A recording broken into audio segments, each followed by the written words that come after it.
salavat. Ber kemali ber cemali Muhammed salavat. Ber kemali ber cemali Muhammed salavat. Tekbir! Allahu Ekber! Tekbir! Allahu Ekber! Tekbir! Tekbir!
الموت وإنما توفون أجوركم يوم القيامة فمن زحزح عن النار وأدخل الجنة فقد فاز وما الحياة الدنيا إلا متاع الغرور تعبد وإياك نستعين الصراط المستقيم صراط الذين أنعمت عليهم غير المغضوب عليهم.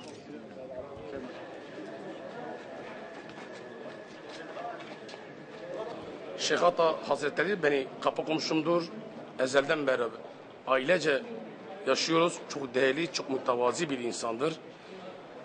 Ezelden beri bunlar Cizre ve Cizre tarafında da Mezopotamya tarafında yani Güneydoğu ve Türkiye'de çok güzel insanlardır. Kendini Allah'a adayan, Allah'ın kelimesinde, Kur'an kelimesinden dışarı çıkmayan, tamamıyla birleştirici, barış, kardeşlik isteyen bir ailenin bir ferdiydi. Şeyh Said Hazretleri'nin değerli bir evlatlarındaydım.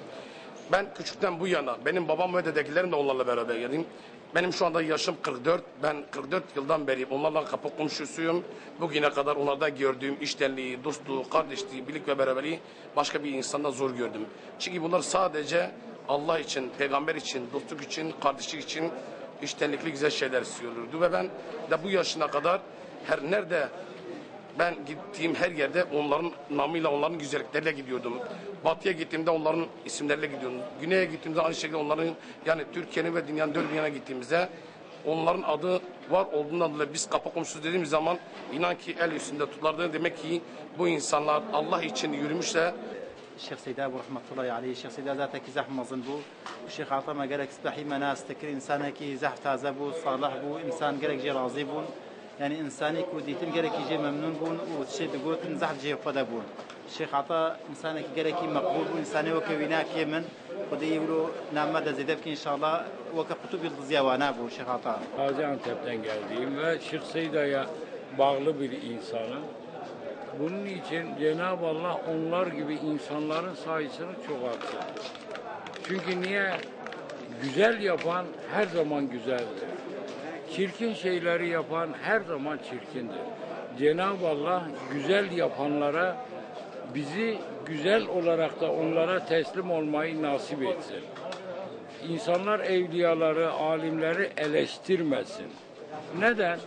Sen o kadar alim değilsin, onu eleştirmen için sen ondan daha fazla alim olman gerekiyor. Bir insan kör dese ki bugün güneş doğmadı, haklıdır. Niye? Görmemiştir. Sadece güneş ona doğmamıştır. Ama dünyaya güneş doğmuştur. İnsanlar gözünü açarsa güneşi görür. Kapatırsa güneş kendine doğmamıştır.